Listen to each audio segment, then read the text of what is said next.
oneself, 'cause we can't trust ourselves, critically ashamed and all our faith.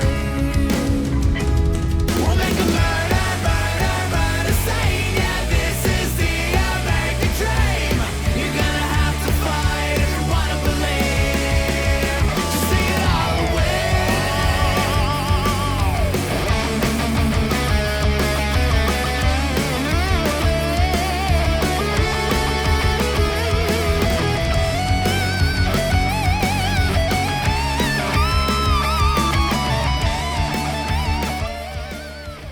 Julien Dion, bienvenue au Frenchcast. Merci, Pantelis. C'est le fun. By the way, c'est la première fois qu'on communique en français. Ça va être bizarre.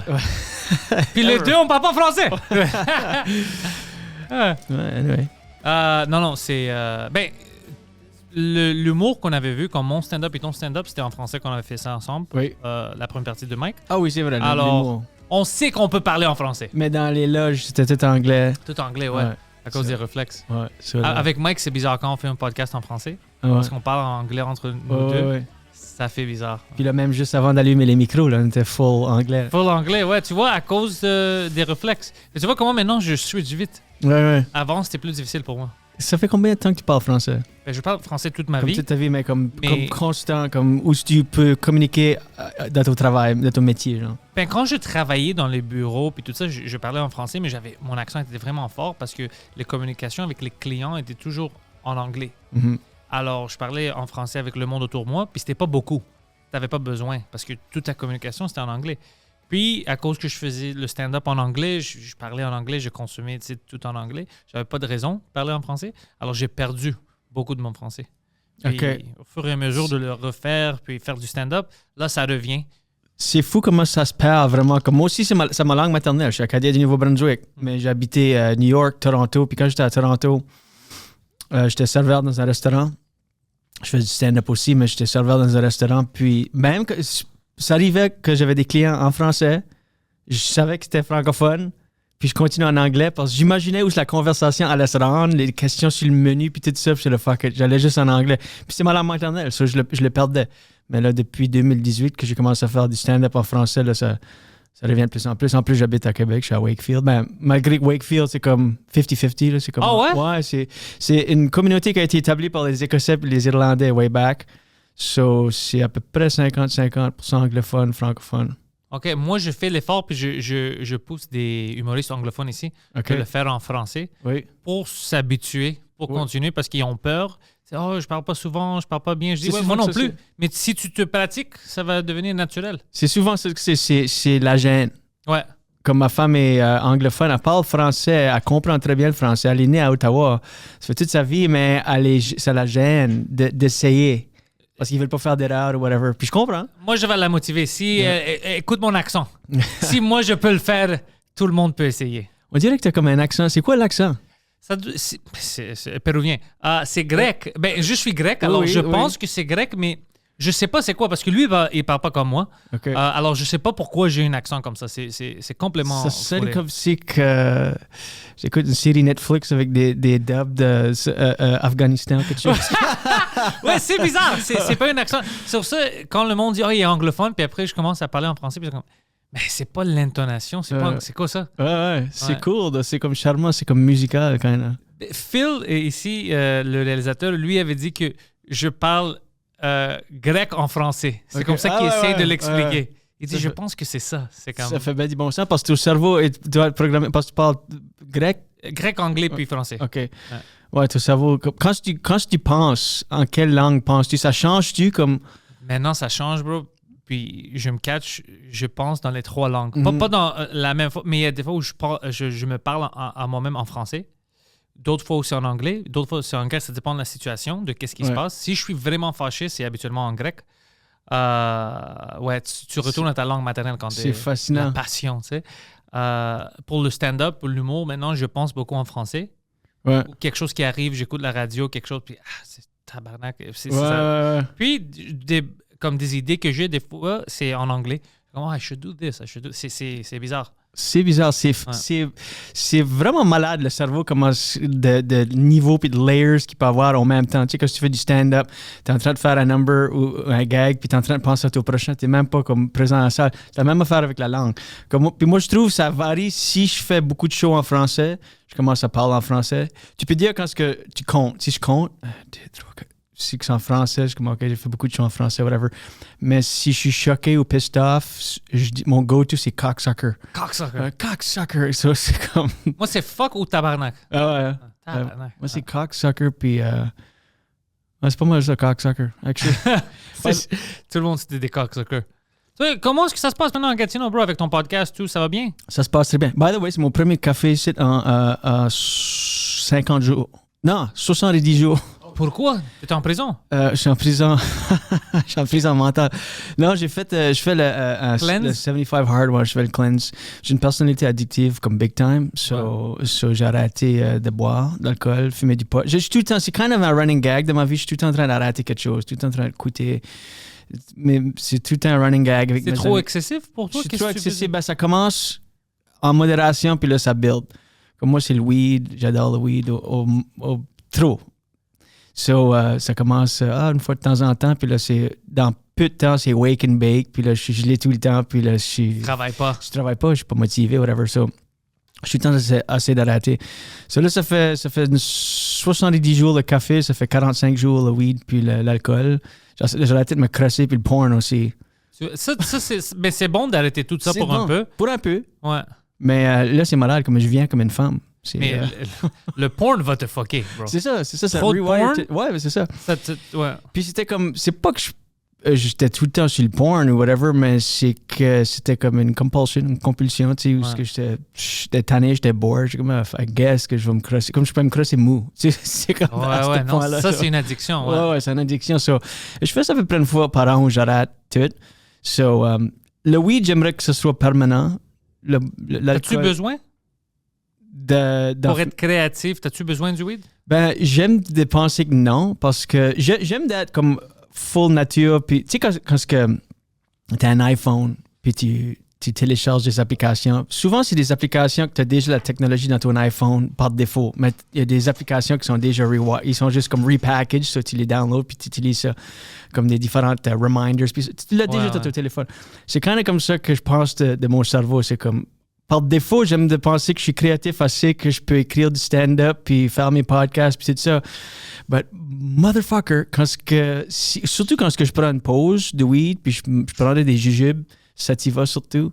Oh my God, les idées qui me viennent, puis whatever, puis c'est comme, je peux punch up mes scripts, puis mes textes, puis tout ça. Puis je trouve que ça m'inspire. Même si j'aime pas l'avouer, j'aimerais penser que mon cerveau as is est assez bon pour faire ça. C'est bon, mais des fois, c'est que ça surtout si tu as déjà écrit. Comme écrire from scratch, je trouve que ça marche moins bien sur le pot. Comme mettons que je consomme du cannabis, whether je le fume ou je mange des jujubes, là, j'écris de quoi from scratch. Le lendemain, je check. Dans le moment, je suis comme, oh my God, je vais changer la game d'humour forever avec ce site, ça va être malade. Puis le lendemain, je suis comme, oh my God. Texte de psychopathe. Ouais, ça fait aucun sens. Mais c'est que c'est une idée que j'ai déjà écrit, puis là, je consomme un peu de weed. Là, tu vois l'autre côté. Différents angles, ça vient que je peux attaquer. So, je trouve que ça m'aide de ce cas-là, même que c'est devastating dans beaucoup d'autres areas de ma vie, tu sais, comme, que ça me rend tellement lâche. Comme je fais plus rien. So, là, quand j'arrête, je thrive, comme je suis beaucoup plus productive. Je fais mes podcasts, je fais tout, je me book un peu partout, puis so, anyway, tout ça pour dire, j'ai pris une sip de café and I've never felt more alive, bro. Ah ouais, moi c'est le goût, j'adore le café. Ça fait combien de temps que tu fais le stand-up, toi? Ça va faire 16 ans au mois de décembre. 16 ans. En anglais, puis ça fait 4 ans en français. T'avais commencé, t'es acadien, non? J'ai commencé au Yak Yaks à Moncton. En Moncton, en puis 2006. T'es pas en français? Il n'y a pas de français là-bas? Il n'y avait pas de français. Puis honnêtement, nous autres, au Nouveau-Brunswick, comme en Acadie, c'est différent qu'au Québec en tant qu'on est beaucoup influencé par la culture populaire américaine.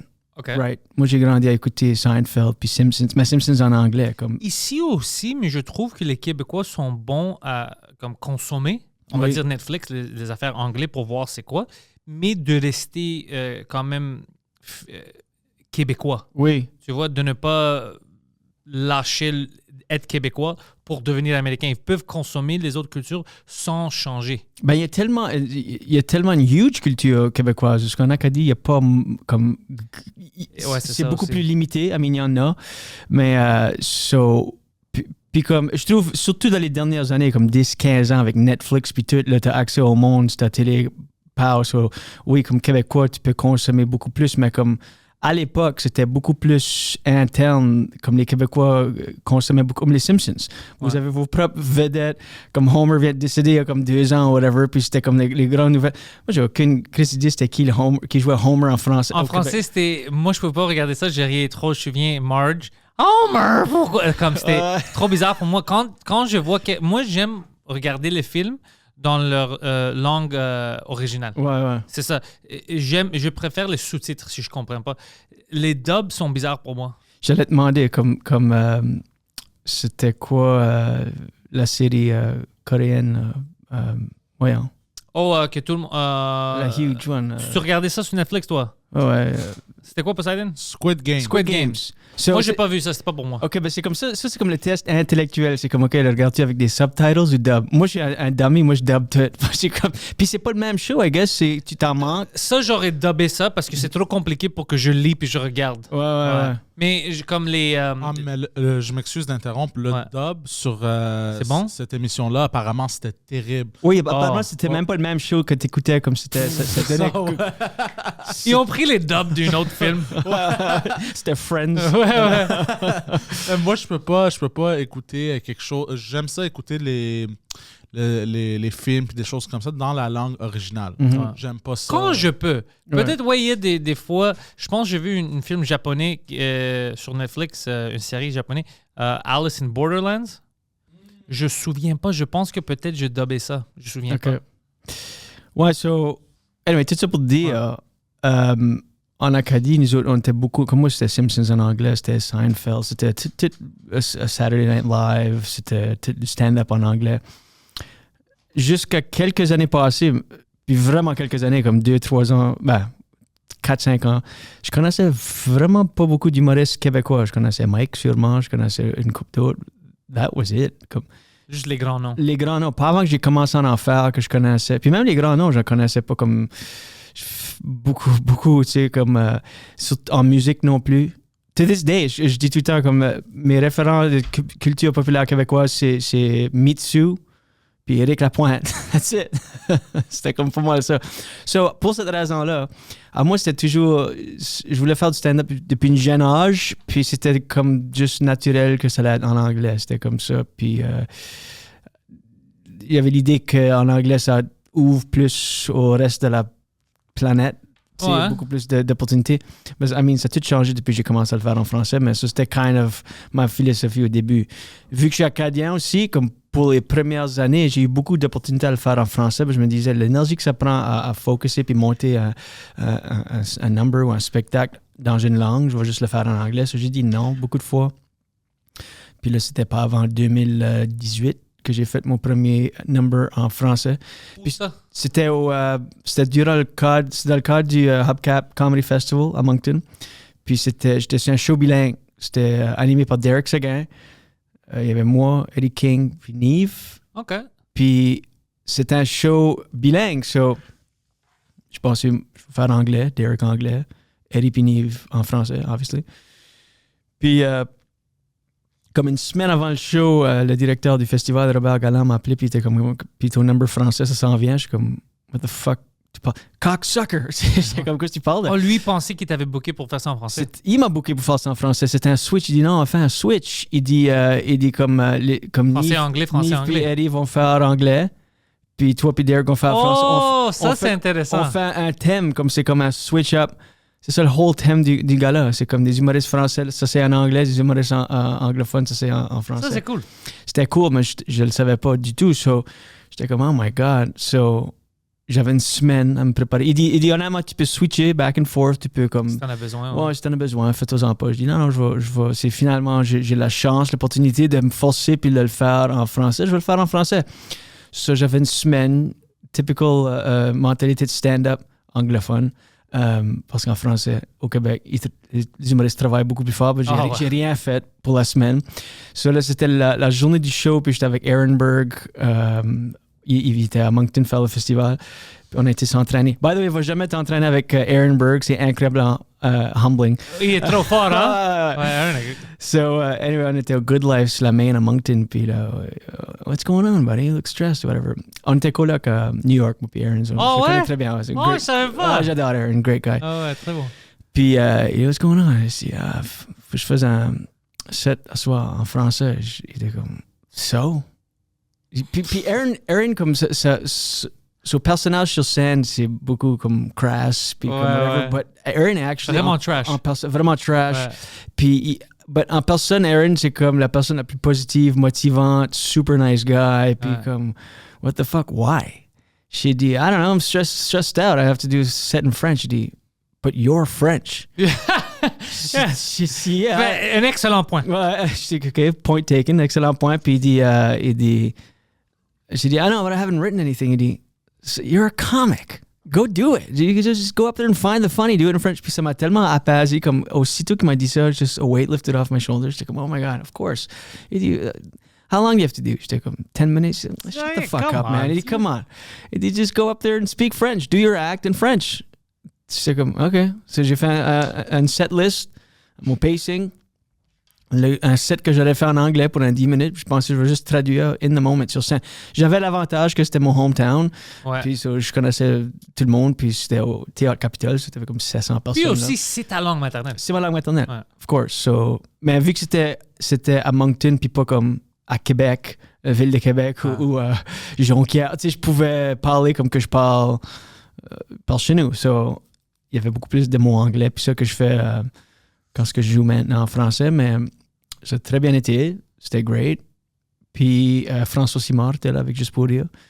So, ça, c'était février. Actually, c'était février 2017. Puis je n'ai pas fait de nouveau pour presque 1 an. Puis là, à l'époque, François bookait les galas d'un rire à l'autre. C'était à Edmonton, en Alberta. Puis il m'a appelé comme 8 mois après. Puis il a dit, je vais te booker sur un gala juste pour dire d'un rire à l'autre, à Edmonton. Ça, j'étais, OK, ça, j'ai fait. Mais je comprends pas, à Edmonton, ils font ça en français? Ouais, c'était partie des rendez-vous de la francophonie. Ils l'ont fait pendant 5 ou 6 années, 5, 6, 16 ans. Il y a beaucoup de francophones à Edmonton? Oui, I guess. Oh, ça, c'est intéressant. I mean, c'était une petite salle, c'est juste comme 200 places ou whatever. C'est 200 plus que je pensais? Ouais, ben c'est beaucoup d'expats, c'est beaucoup de Québécois qui vivent là, qui sont sur les oil rigs ou whatever, qui travaillent. Mais comme... il y a une tournée, les rendez-vous de la francophonie, c'est genre 35 dates. Je l'ai fait en 2019, j'ai fait toutes les dates. Tu vas de Terre-Neuve à Victoria. Puis, I mean, il y a des francophones partout, man. C'est malade. Ça, c'est cool. On a fait Saint-Jean, Terre-Neuve, on a fait Halifax, on a fait Charlottetown, on a fait Moncton, on a fait Montréal, on a fait Ottawa, on a été à Manitoba, on a fait 4-5 petites places à Manitoba, incluant Regina puis Winnipeg. Ben là, tu vas comme en région. Là, comme, il y a beaucoup de franco-manitobains, beaucoup. Juste comme original franco-manitobains. Rich me disait ça. Ouais, puis whereas partout, comme à Vancouver, c'était beaucoup de Québécois. On était à Whitehorse, on était à Nunavut, on a été... Allez à fucking Nunavut? Ouais, j'étais avec Mike, actually. On a fait un show en français puis en anglais. Puis moi puis Mike puis Eddie King. Oh shit, c'est un bon groupe. Ça, on a pu faire on a fait un show anglais la première soirée, puis pour comme 200 personnes, c'était comme electric crazy, puis un show pour comme 60 francophones la soirée d'après. Mais on était à Vancouver, Victoria, Calgary, Edmonton. So, durant la run à Edmonton, ils faisaient un tournage. C'était les gars-là, puis c'était sur Unity TV. C'était comme... Personne va le voir. Personne n'a vu ça.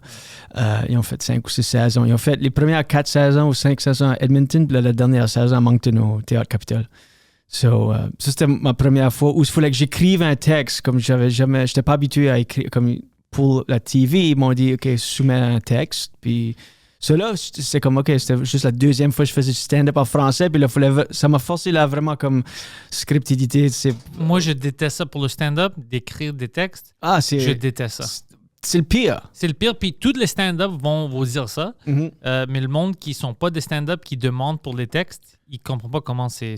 On change dépendant de la situation. Ça peut être des mots, même tout un concept qu'on va oublier parce que OK, ça marche pas avec eux, je dois changer Ouais, à l'instant. Mhm. Alors les textes servent à rien. Ça sert à pas grand-chose, Ouais. c'est vrai. Malgré que même si que tu soumets un texte puis le changer on the fly, comme... Ils vont faire quoi? au Je moins suis que sur la tu- scène. Ouais, au moins que tu punch-out ils-mêmes qui peuvent avoir le cue que tu as Ouais. fini.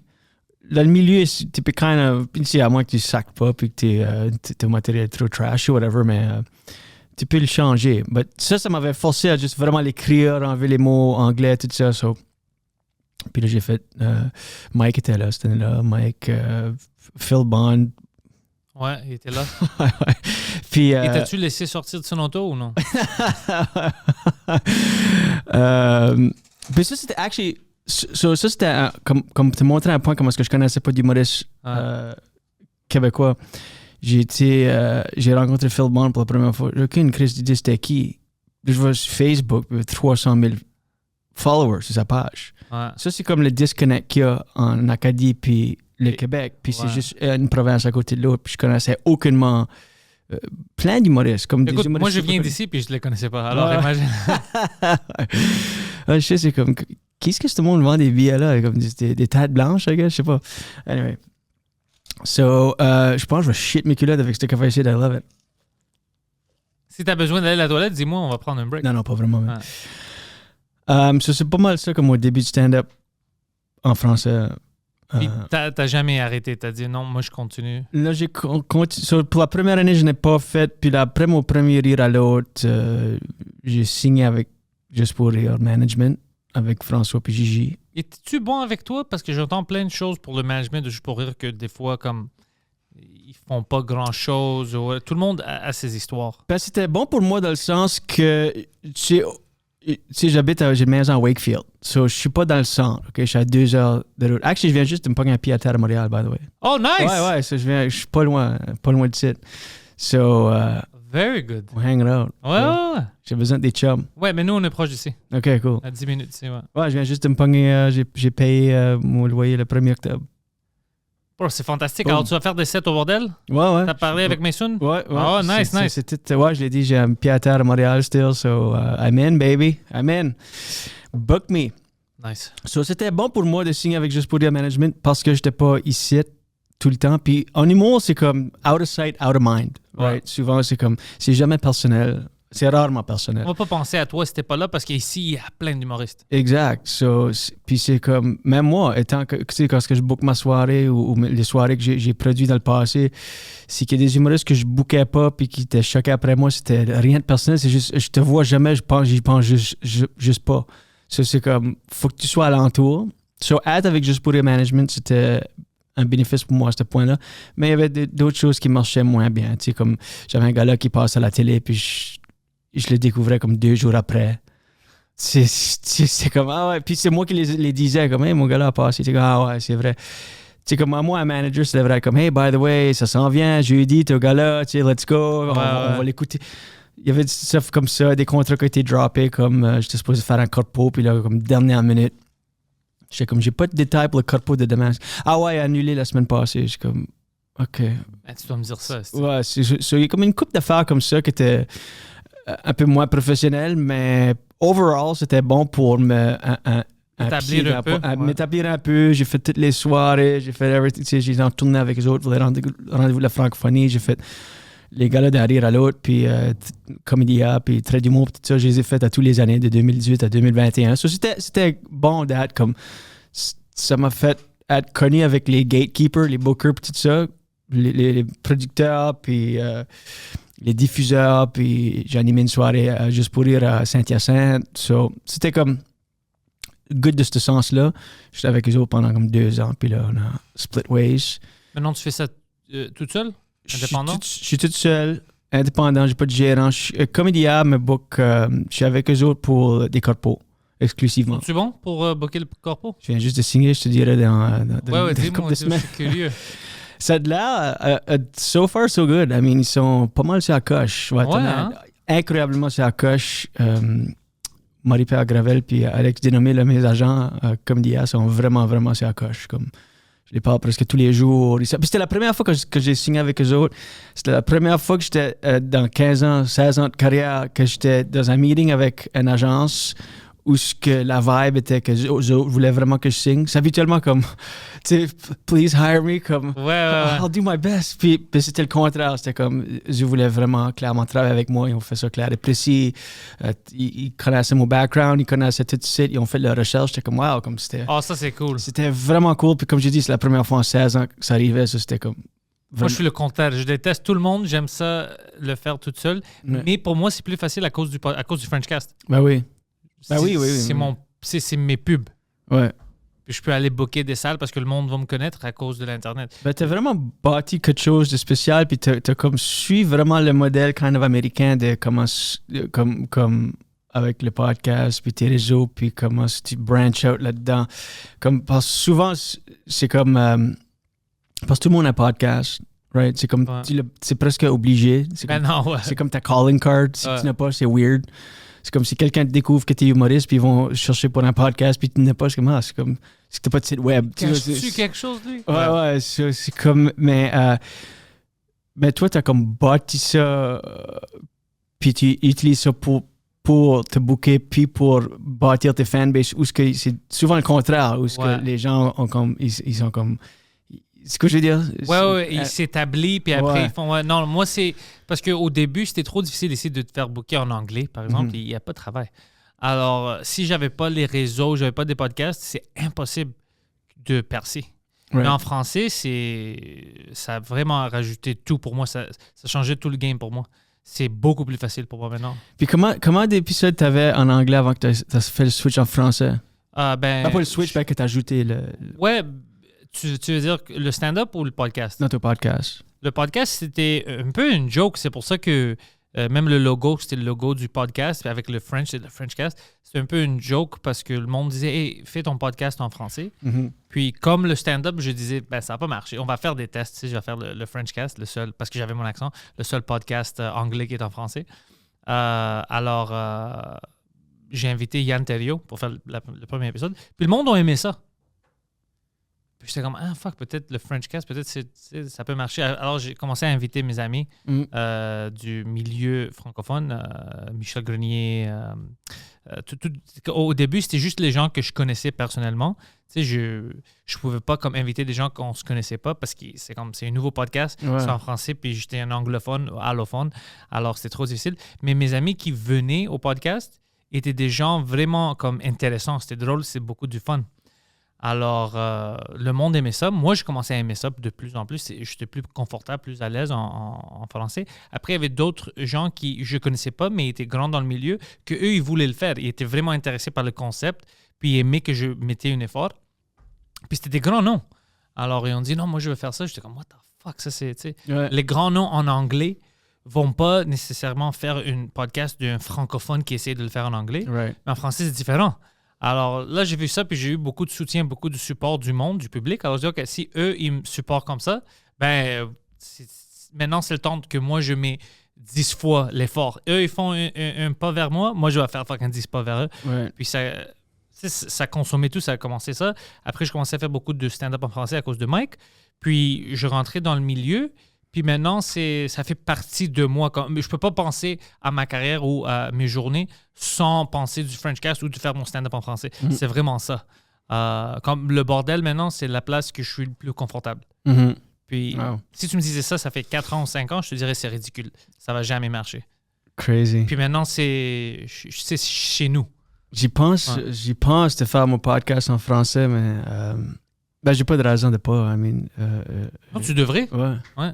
Puis ils sont plus comedy nerd. C'est pour ça que je te dis, au Québec, ils ont un pouvoir ici que j'aime. Ils peuvent consommer tout le contenu des Américains, le Seinfeld, tout.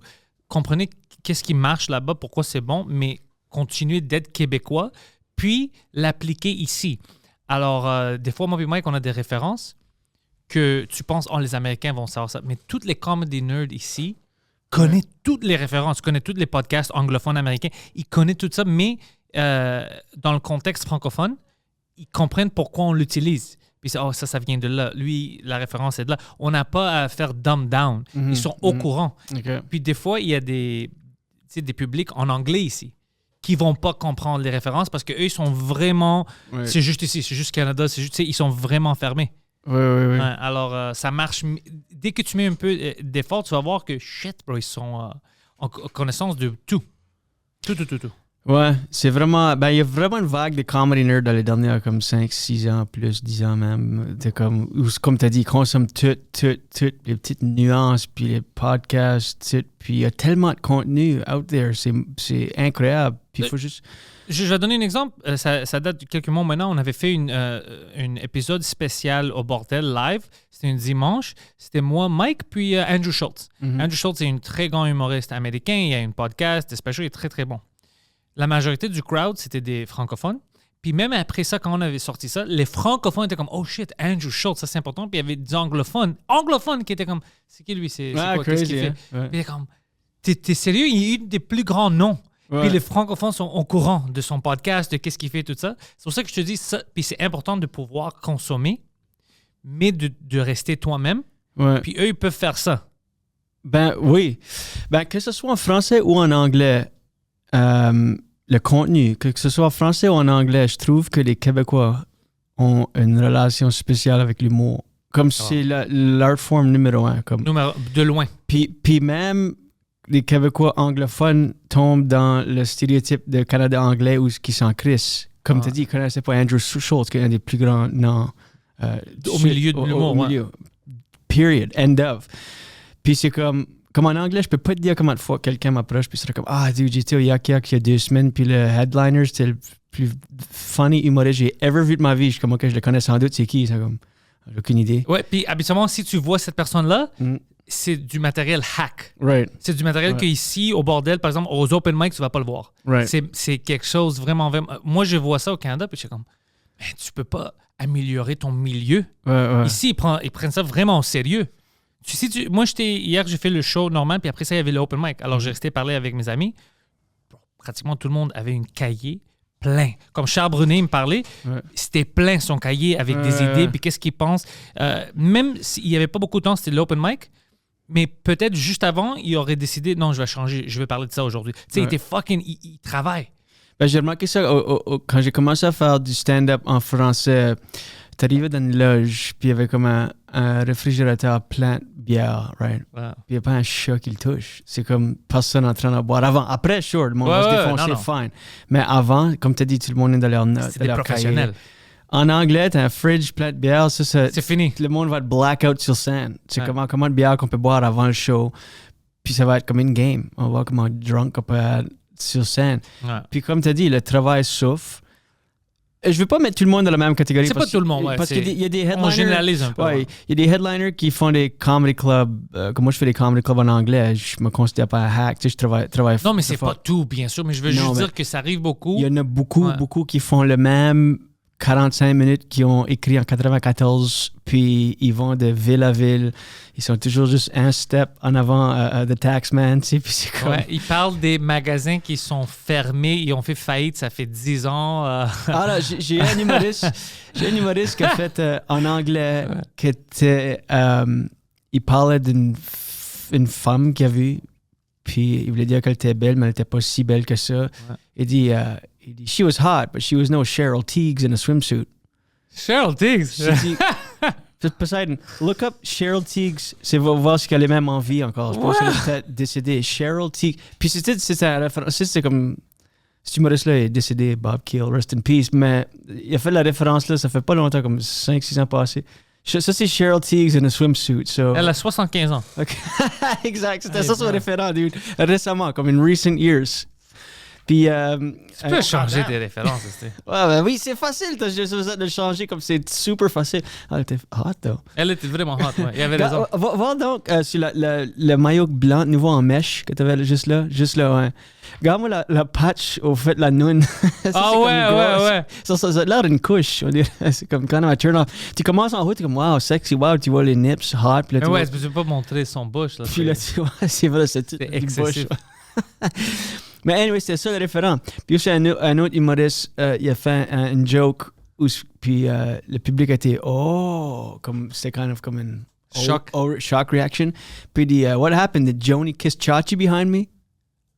Comme I mean ça c'est in recent years. Actually, cet humoriste-là aussi est décédé, Lawrence Morgenstern, rest in peace. Mais ça a tout arrivé ça dans les derniers 7 ans, puis c'était comme des référents que tu peux updater facilement. Tu penses que c'est l'univers qui les a tués? On arrête ça ici.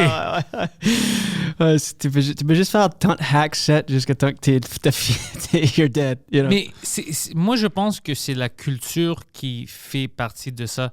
Le système canadien, pour moi, parce que j'ai vécu ça, j'ai commencé en anglais, c'est bizarre. C'est l'affaire de... Tu dois rentrer, tu dois être bon dans un club, on va dire le Yuck Yucks ou whatever, ils doivent t'aimer. On s'en fout si t'es bon ou non, mais eux, ils doivent t'aimer pour te donner une petite tournée pour eux, mais ça te paye pas assez des fois. Tu sais, ils me disaient, tout le monde qui était booké avec Yuck Yucks, ils me disaient des fois, une partie de leur tournée, je pense quand ils étaient en Est, des fois, t'arrivais puis t'étais à zéro parce que tu payais... Ou dans le trou parce que tu payais ton hôtel, tu payais plein de choses qui ne marchaient pas puis tu ne payais pas beaucoup. Puis ça ne marchait pas. C'était vraiment bizarre, mais c'était juste comme ça. Ou sinon, tu ne peux pas sortir. C'est pour ça que j'aime l'Internet et les podcasts parce que pour moi, c'est le great equalizer. Ouais. Maintenant, tu as le pouvoir de promouvoir tes affaires. Le monde te voit et t'aime. Tu peux booker tes propres salles. Puis habituellement, toutes les salles que tu au Canada, la majorité vont faire ça pour $0 si tu donnes ou bien moitié-moitié avec les billets, ou bien tu donnes le bar au complet à eux, puis toi, tu prends les billets.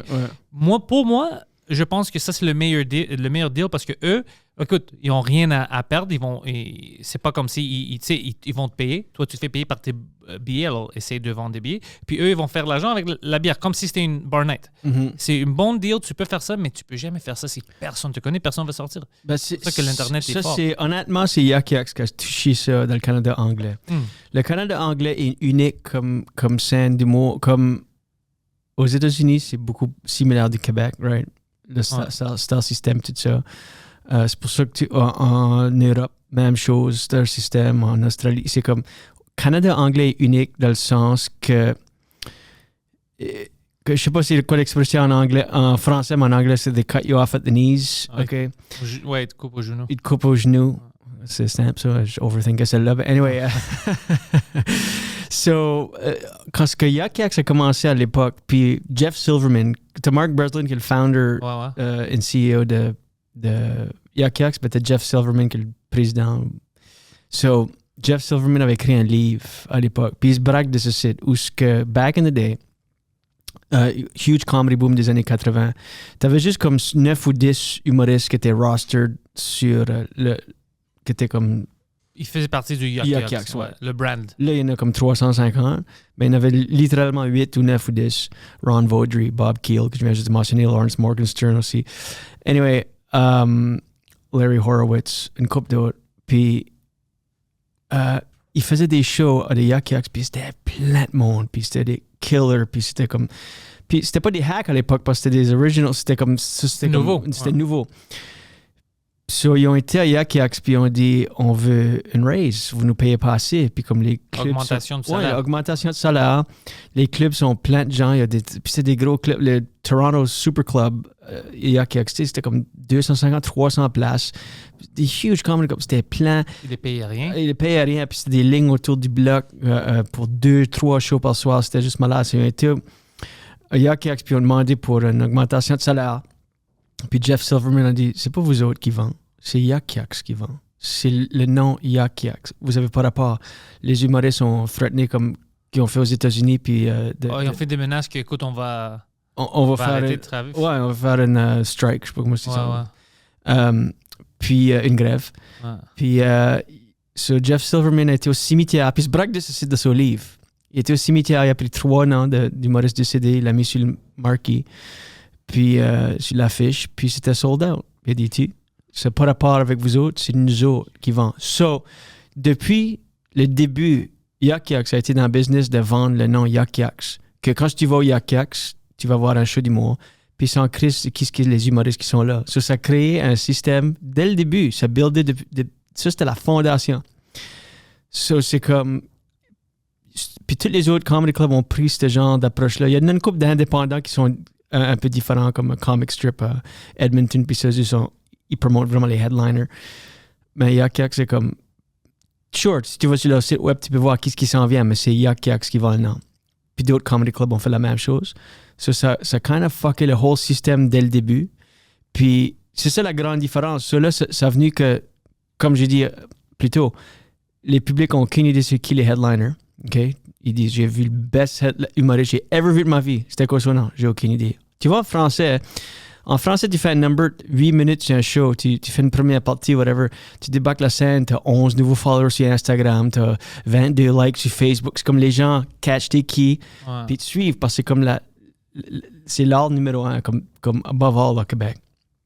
En anglais, j'ai entendu quelqu'un dire, ça rank juste en arrière de backyard amateur wrestling, que personne s'en crisse. C'est comme... Ouais, t'as raison. Ouais. So, à cause de ça prend, comme tu disais, ils payent pas beaucoup. Puis à cause de ça, au Canada anglais, ça prend 10, 12, 15 ans avant que tu headline un comedy club, OK? Moi, je viens juste de commencer à headliner dans les dernières 2 années des major comedy clubs. So là, je commence à headliner. Puis pas avant que j'ai commencé à être tête d'affiche que j'ai réalisé comment c'est beaucoup plus difficile en anglais de headliner à cause de la dynamique entre le public et les humoristes, right?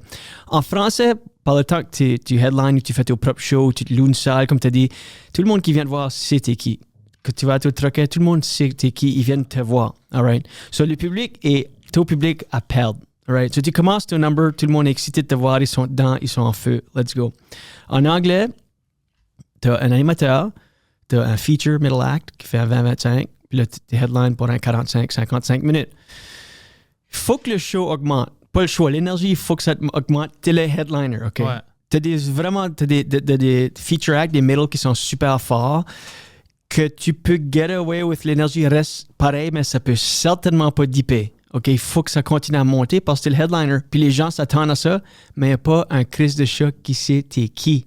Ça le rend plus difficile. Ça le rend plus difficile. So, en anglais, le public, il faut que tu les gagnes.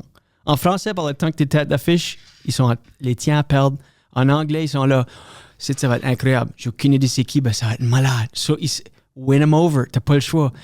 Puis j'ai jamais catché ça avant que j'ai commencé à headliner. J'ai jamais catché ça. Puis aussi, comment est-ce que des headliners se choquaient après des premières parties qui faisaient trop longtemps. Tu sais, que tu fais un guest spot à un comedy club, si t'es supposé de faire 8 puis tu fais 12, le headliner choquait. J'étais comme, quand je faisais des guest spots, puis si j'allais un peu over, j'étais comme, what's the big deal? Well, quand tu commences à headliner, tu réalises, motherfucker, c'est mon public, faut que je les win over, puis c'est qu'ils sont épuisés, c'est that much plus difficile. Ils sont plus fatigués, ouais. Et c'est beaucoup plus difficile, puis c'est que le middle est super fort, c'est encore plus difficile. So c'est comme, OK, so il y a une huge pressure, c'est moi le headliner, puis il faut que le show augmente, il faut que l'énergie monte, il faut que ça soit meilleur. C'est la best partie du show. C'est pour ça que ça prend 10, 12, 15 ans à headliner. Tout le monde pense que c'est différent pour les autres quand tu commences en anglais. Moi, je veux dire, comme j'ai headliné des gigs avant comme dans des bars où je faisais des cut posts, tu faisais en 60 minutes en anglais. Mais headliner un major comedy club où quelqu'un vient un samedi soir, puis c'est comme... Il ne connaît pas t'es qui. Il connaît pas t'es qui, c'est beaucoup de pressure, puis you gotta deliver. C'est pour ça que c'est comme plus de pressure, puis que ça prend plus longtemps à devenir headliner en anglais. Mais c'est à cause de ça, c'est un flawed système dès le début. C'était fucked up. C'est comme si tu te caches un peu pour que... comme, ils vont pas promouvoir tes habiletés ou toi comme une stand-up. Comme tu as dit, c'est les clubs, c'est ça. Alors, même si tu deviens le meilleur stand-up au Canada, personne ne va le savoir. C'est ça. Puis c'est pour ça que Hack kills dans les comedy clubs because, again, tu sais que c'est une formule qui va marcher. C'est une formule qui va marcher. Les publics sont stupid as far as ils savent pas t'es qui ou c'est quoi. Ouais. Puis pour un public average... Hack, c'est hilarious. Ça déchire tout. So, c'est pour ça que t'as des humoristes, des old school guys qui le font depuis whatever. Comme j'ai dit, on le met en 45 depuis 94. Puis ça marche parce que le public, ils ne savent pas. Le public uniquement Canada-anglais. Ouais. Il y a beaucoup moins de comedy nerd Canada-anglais. Aux États-Unis, il y a un huge amount de comedy nerd. Ouais, là, au ça Québec, marche pas, il y a un huge amount de... Mais Canada-anglais, ils sont sheltered. Il y a un comedy club, il y avait un good time. Ils font pas de recherche, ils savent pas c'est qui, ils savent pas si le matériel a déjà été fait par 20 autres gars, si c'est une vieille prémisse, ils savent pas si c'est hack. So, t'as des hacks qui vont sur scène, puis ils pètent tout, puis they blow the roof off the place parce que le public, they don't give a fuck. Ils veulent juste sortir pour un good time, avoir une coupe de drink, have a laugh, heckle, that's it. J'aime pas ça. Je pense à ça, puis ça m'énerve. Oui, oui. Ça m'énerve parce que ils vont se faire ridiculiser. Il n'y a pas de évolution. Exact. Ben, je crois que ça va venir à un point, un crossing point, où c'est comme, faut qu'on se rattrape là aux États-Unis, au Québec, à UK. C'est pas possible avec le système qu'il y a maintenant parce que il y a trop de gatekeepers. Ben, comme tu as dit. Le seul moyen, c'est qu'est-ce qu'on fait maintenant Puis ça change à cause de ça. à cause d'Internet. Puis ça commence à changer même au Canada anglais. Ça commence à changer plus. Il commence à avoir plus de comme equalizer, comme tu dis, avec des podcasts, puis ça. Ça va rattraper à cause de la technologie. S'il n'y avait pas de podcast puis d'Internet, forget it, ça changerait jamais. Ouais. Mais je crois qu'on va rattraper le Québec puis les États-Unis en tant que juste...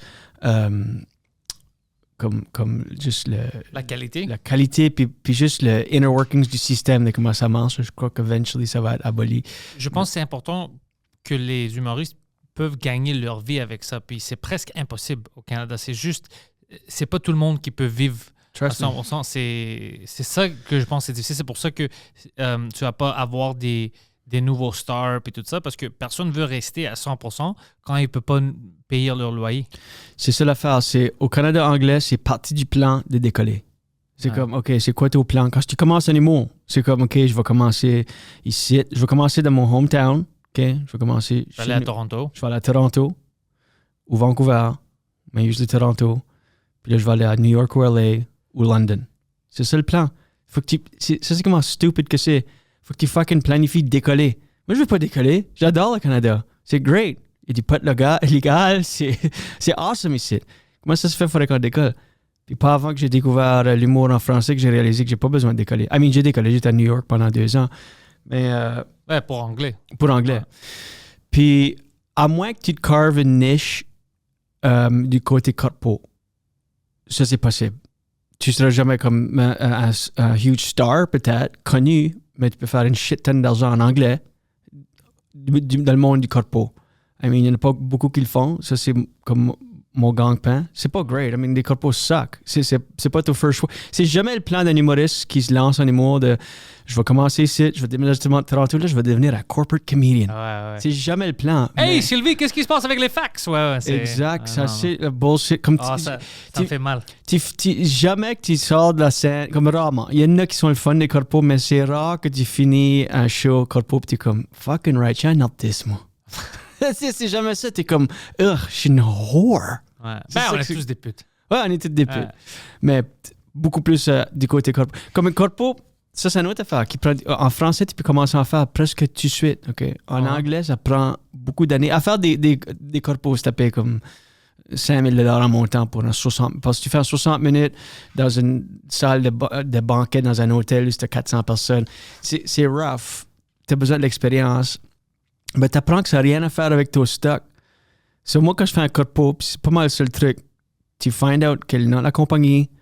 Tu envoies un courriel au contact. Hey, peux-tu me donner un peu de dirt sur n'importe qui ou n'importe CEO, quoi? N'importe qui, n'importe quoi.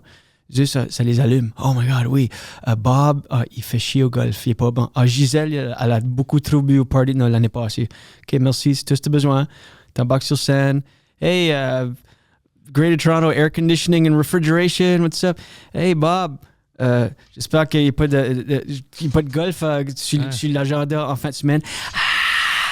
Hey Gisèle, je vois que tu es loin du bar. Reste là, OK? Sinon, elle va vous soucier tout.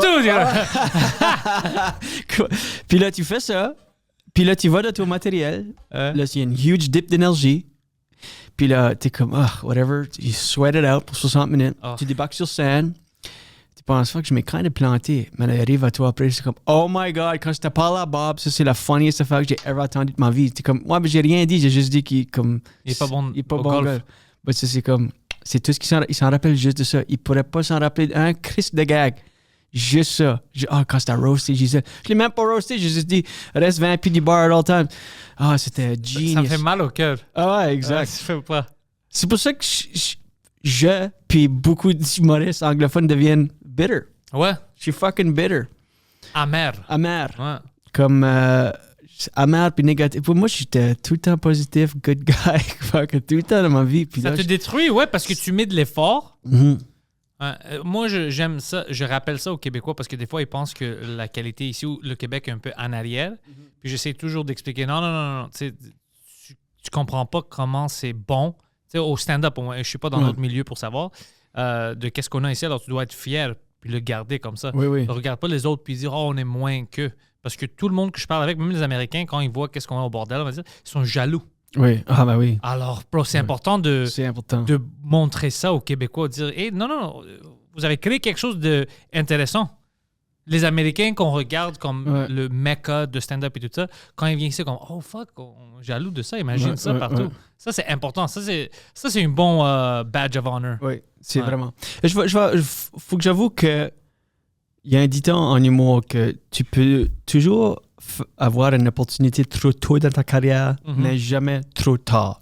All right? Qui veut dire, tu bookes un gala ou quelque chose à la télé, tu sais, 2 ans in parce que t'as un peu de heat sur toi. Peu importe ce que tu penses de ton humour, quand tu es 2 ans in, ça va pas, c'est pas assez fort. Puis quand tu vas à 10 ans en humour, puis tu vas regarder ce qui est maintenant sur l'Internet pour toujours, tu vas avoir honte, puis ça va juste être out there.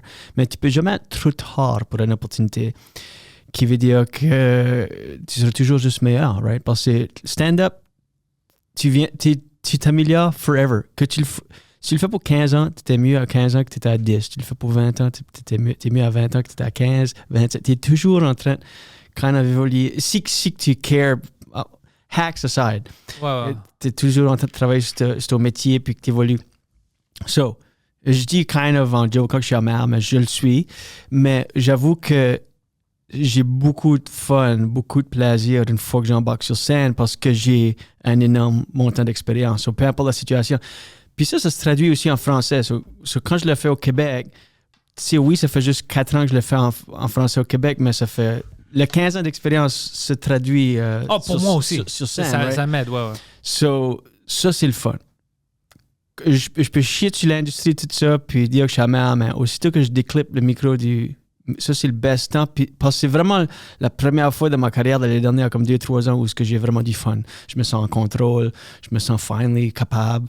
Je sais pas si tu as déjà entendu la citation de Ira Glass, NPR. Non, dis-moi. Il dit que c'est vraiment un great quote. C'est comme de 2 minutes et demie. J'encourage aux auditeurs d'aller sur YouTube. Tu mets Ira Glass Creativity ou quoi de même, ou Amateur. Il parle de n'importe qui se lance dans un métier qui est créatif, humour, peu importe. Tu te lances là-dedans parce que tu as des bons goûts, right? Tu sais c'est quoi du bon humour, tu sais c'est quoi du bon on va dire oui. Right? Théoriquement. Ouais. Mais tes habiletés ne matchent pas ton goût, right? Une huge gap. Ouais. C'est impossible. Au début. Ouais. So, c'est souvent que tu commences, que tu te lances à quelque chose que tu aimes parce que tu as du bon goût, en théorie, pour la majorité des gens. Mais tes aptitudes ne matchent pas du tout ton goût. Il y a une huge gap. So, souvent, tu débarques sur scène et tu es comme, oh fuck, tu ne feels pas great de ce que tu viens de faire, le travail que tu fais en général, même si tu travailles fort. Parce que ton goût ne matche pas tes aptitudes. Ton skill set, il y a une huge gap. Puis la seule façon de bridger ton goût avec tes aptitudes, c'est juste de travailler à travers juste travailler. Ouais, tu ne vas pas rabaisser tes goûts. C'est toi qui dois améliorer pour arriver là. Ouais. Exact. So, puis la seule façon, c'est de travailler, en anglais, dit through a huge body of work. Juste travaille. Si tu es écrivain, juste écris, write for the trash. Si tu es humoriste, fais du stage time. Éventuellement, cette gap-là va shrinker, rapetisser où ce que tes goûts là, matchent ton skill set. Puis là, c'est vraiment le fun. Puis quand tu rapproches assez, là, c'est... Ouais. Puis là, c'est vraiment le fun. OK? Puis c'est là pour le faire pour 16 ans, là, ça fait comme une couple d'années où encore mon skill set match pas totalement mon goût, mais la gap est beaucoup moins... Elle est beaucoup plus petite, puis c'est beaucoup plus le fun. I mean, c'est vraiment le fun. OK, non, moi, je pense que je commençais à avoir du fun, du vrai fun.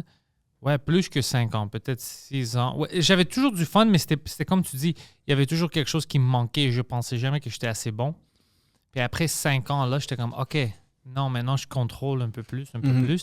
Mais je pense que j'ai vraiment trouvé mon rythme quand j'ai devenu confortable en français. Oui. C'était pas en anglais, c'était en français que je suis devenu plus... Parce que là, j'avais le public pour jouer avec. Right. Trouves-tu que quand tu le fais en français, tu as une extra étape de ton cerveau qui doit se faire pour traduire? 100%. Right? Ouais. Comme en anglais, je suis sûr que je pourrais te réveiller à 3 heures du matin et dire fais 60 minutes. Ah puis ouais, tu ça vas c'est. faire. Ah, pff, Mais ouais. en français, il y a juste, puis c'est juste une fraction de seconde, Ouais. milliseconde, ça change tout. mais ça change tout, t'es plus sur tes autres têtes. Mais pour ça, je pense que c'est pour ça que je l'aime mieux maintenant. Parce que c'est comme quand tu vas traîner au gym. Tu sors, oui, t'es fatigué, mais t'es comme fuck, bro, j'ai travaillé. Right. Je pense que j'ai ça en français. Ouais. J'aime quand c'est hors scène, je suis comme toutes les rires, tout ça. Bro, j'ai travaillé pour les ouais. avoir. C'était pas facile, mais je les ai eus. Alors, je pense pour ça, je le respecte un peu plus parce qu'il y a beaucoup d'efforts que je mets dans ça. Mhm. Puis même les podcasts aussi. Il y a de l'effort de faire beaucoup. Moi, je fais beaucoup de podcasts pendant la semaine. Je mets beaucoup d'efforts. Je mets beaucoup d'efforts pour être attentif, puis d'aimer le faire, aimer parler. Tu sais, toi, tu fais des podcasts. C'est pas tout le temps évident. Mhm. Le monde pense, oh, c'est juste parler dans un micro. Non, mais Non, c'est pas juste ça, man. c'est pas juste ça, puis c'est parler de... Moi, je suis genre, mon seul conseil que je dis à any nouveau humoriste, c'est parle-toi une soirée, puis parle-toi un podcast. Parle-toi une soirée pour devenir confortable sur scène, pour avoir un environnement où tu peux être confortable sur scène. Tiens, si tu te parles d'une soirée hebdomadaire, tu es sur le même stage à tous les semaines, c'est le même Tu deviens staff. confortable. Tu deviens confortable avec l'environnement. Puis ça prend des années. So, si tu peux cultiver un endroit, un lieu où tu es confortable sur scène toute ta carrière, I mean, ça, c'est... Il y a incroyablement beaucoup de valeur là-dedans. Ouais. So, je dis, parle-toi une soirée. Trouve-toi un petit bar avec une scène, quelqu'un qui veut commencer un open mic ou whatever. Puis parle-toi un podcast. Parce que ça, c'est une autre chose que j'ai découvert durant la pandémie. J'ai porté mon podcast en 2014, inconsistent, j'étais pas vraiment j'ai commencé, Constant, ouais. j'étais très constant, là, j'ai pris comme 1 an de pause, puis là, je revenais pour faire des épisodes random, j'étais là. Mais durant la pandémie, là, j'ai commencé full pin, là, je le faisais 7 jours sur 7, là c'était 5, là c'est 2. C'était juste Mais trop. tu travailles. Ouais, je travaille, puis c'est ça, les shows, on a commencé, peut-être ça, là c'est 2 fois par semaine, mais ça que j'ai trouvé quand il n'y avait pas de show d'humour, mais je faisais des podcasts tous les jours. Une fois que j'ai commencé de nouveau à faire de l'humour, je me sentais très, très confortable, beaucoup plus que si j'aurais rien fait. Right? C'est pas la même chose que faire du stand-up. Sûrement, il n'y a pas de pression d'avoir tant de rire par minute, pas tout ça. Mais c'est quand même capter un public avec un micro. C'est parler dans un micro, souvent seul. Je le fais avec ma femme, mais j'en fais beaucoup qui sont seuls aussi. Juste des solo pods, tu parles juste pour 1 heure. Il faut que tu divertisses un public. C'est pas nécessairement besoin d'être hilarant non-stop, mais il faut que ça soit pertinent, divertissant, il faut que tu les captes, il faut que tu les gardes. C'est comme un muscle que tu entraînes qui fait partie de ton régime de stand-up que tu te rends pas compte quand tu le fais pas. Right? Comme je donne l'exemple, je faisais du weightlifting à un tel point, puis là j'avais arrêté, puis je courais. J'ai commencé à courir, je courais tous les matins. Puis là, j'ai commencé à faire du weightlifting de nouveau, m'entraîner, poser à haltère. Puis quand j'ai recommencé à m'entraîner, mon squat était beaucoup mieux qu'ever avant parce que je courais, right, à tous les jours. Même si je faisais pas Des squats. des squats ou des heavy leg day ou des sit puis up où je m'entraînais juste les jambes, je courais tous les jours, puis je m'entraînais un muscle sans être trop sore ou rien. Mais je m'entraînais tous les jours, je courais, c'était un muscle que je me rendais pas compte que j'utilisais. Même si c'est kind of obvious, c'était jambes, puis là c'est du squat, mais mon squat j'étais beaucoup plus flexible, je pouvais aller plus bas, je pouvais squatter beaucoup plus. C'est la même affaire avec des podcasts puis l'humour. Tu dois squatter pour être bon dans les podcasts. Je suis avec toi, bro. Exact, ça c'est comme... c'est exact. Mais c'était pas avant que j'ai commencé, durant la pandémie, quand j'avais pris 5 mois off d'humour. J'avais pas fait de show d'humour pendant 5 mois. J'avais jamais pris plus que 2 semaines en 15 ans. Là, que j'ai pris 5 mois, puis là, j'ai retourné sur scène. Comparé à d'autres humoristes que j'étais sur les shows avec, j'étais beaucoup plus calme, j'étais pas nerveux. Dans le micro, sur scène itself, je me sentais beaucoup plus confortable parce que comme fois que je parle dans un micro tous les jours pour 1 heure. Moi aussi, quand on avait retourné pendant la pandémie, parce que je faisais des podcasts, j'étais le seul, j'avais retourné en anglais, puis tout le monde était comme un peu nerveux, puis tout ça, puis ils m'ont dit « Oh, on t'a booké à cause que tu faisais des podcasts pendant la pandémie. » Alors, on a su que s'il y a quelqu'un à Montréal qui est confortable encore, ça va être toi. Exact. Puis j'étais comme « Oh, fuck, ils ont raison. » Parce que j'étais confortable, parce que j'étais habitué, je parlais... pour mon public, presque tous les jours, on faisait beaucoup de live, on n'avait rien à faire. Alors, j'étais confortable. Ça rajoute, ça aide. Ça rajoute. C'est Toi, ta femme, elle est humoriste. Ouais, elle Tu l'as est rencontrée où? au Yakax à Ottawa en 2009. Ça fait 14 ans. Ça va faire 14 ans au mois de février qu'on est ensemble. Ouais, elle, ça fait 23 ans qu'elle est en humour. Elle est awesome. I mean, Ouais, tu me parlais, puis j'ai vu, elle fait beaucoup de headlining. Elle est bien connue. Ça fait longtemps qu'elle est une headliner. Ça fait Jen Grant. Check it out. The Julian Dion Show with Jen Grant. Ouais, les liens sont dans la description anyway. OK, Pour cool. aller te voir en ligne, puis ton podcast, puis tout ça. Puis en français, tu vas-tu commencer quelque... Parce que moi, je vois tes affaires sont en anglais. Oui. Tu vas-tu commencer quelque chose en français? Qu'est-ce que ça veut dire un podcast? Ouais. Ouais, je vais commencer. Je pense. Connais-tu Jonathan Biguet-Binet? Non. Humoriste? Non, c'est directeur technique une des salles à Laval. Je me souviens plus quelle. Mais il a fait beaucoup de tournées. Il est venu en Innovite avec Mike, puis Eddie, puis moi, puis great guy. On s'avait porté un podcast au début de la pandémie, juste avant la pandémie, puis là, ça a raté.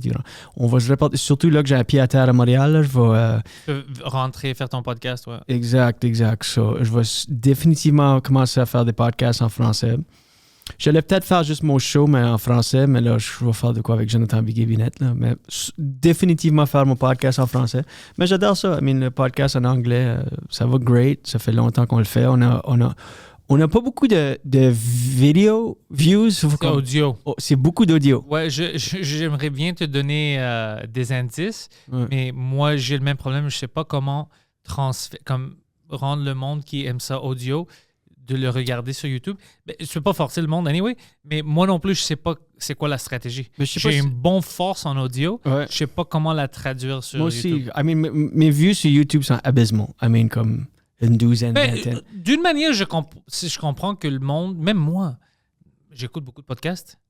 J'écoute sur mon téléphone audio. Dude, Alors, je suis une des personnes que moi, je dis pourquoi est-ce que tu ne le regardes pas, mais je suis cette personne, moi non plus. Moi, je regarde pas. je suis en accord à 100%. Puis moi, si j'écoute mon podcast, je l'écoute pas souvent, mais des fois, j'écouterai un épisode ou whatever, juste pour voir comme... Moi, c'est une extra. Je le mets sur YouTube, c'est une extra. Tu vas avoir une clip, tu vas voir peut-être C'est tu un vas extra. l'aimer. Subscribe. Puis t'abonnes, ouais. ils disent video is the future. Le vidéo, c'est le futur. So, Pour les podcasts, c'est difficile parce que même si tu l'as sur ton écran, tu vas pas regarder pendant 1 heure, Ben, 2 c'est heures. ça. Tu vas partir, puis tu vas l'écouter, tu vas faire tes travaux. Ben, honnêtement, moi, si j'écoute mon podcast, puis je l'écoute sur YouTube ou je l'écoute audio, c'est un show totalement différent. Je trouve c'est beaucoup mieux audio. Comme j'ai une sound machine, une soundboard, je fais des sound effects, comme je gosse ma femme avec ça. Puis quand je l'écoute, puis notre productrice, notre producer Jordan aussi, elle dit c'est pas le même show que si tu l'écoutes. Elle dit c'est tellement mieux l'écouter audio que comme c'est fine sur YouTube. Puis on le fait juste pour être partie de la game. C'est comme. Ouais, moi aussi, je veux faire partie de la communauté. Je veux pas. C'est ça, c'est être- kind of weird Oh, si ouais. puis t'as pas de vidéo à cette époque. C'est ça, le monde trouve ça weird. Ouais. C'est ça, so, tu l'as kind of de besoin, mais c'est aussi kind of gênant quand ils vont voir, puis t'as fucking presque pas de views. So, anyway, allez-vous subscribe. Ouais, puis moi, je comprends parce qu'imagine Poseidon, right? Imagine regarder sa face. Ouais. C'est difficile pour le monde. Je comprends. Ben oui, il a coupé ses Ses 2007 cheveux, ouais. Britney. Je donnais juste hair. une excuse parce qu'il a changé les caméras puis il aime ça mettre le picture-in-picture. Alors, je lui donne une opportunité de faire ça. J'aime comment tu savais que j'allais le faire. Ouais, je le connais, bro. Je le connais. Alors, Julien Dion, merci d'être venu au Frenchcast. Ouais, merci. Tous man. les liens sont dans la description. Si vous avez aimé ça ou si vous êtes à Gatineau, si vous êtes proche de où Julien va jouer, puis si vous êtes à Montréal, ben, il va être au bordel maintenant plus souvent. Plus souvent. Je peux-tu plugger ma soirée? Bien sûr, 100%. Les jeudis soirs au Troquet dans le Viol, à tous les jeudis, j'anime une soirée. Venez voir ça. C'est une soirée headliner avec 2 premières parties. C'est un good time. Les jeudis stand-up au Troquet dans le Viol. Mon podcast, The Julian Dion Show with Jen Grant. Check ça sur les réseaux. Merci, bro. Big time. Merci, Julien. See.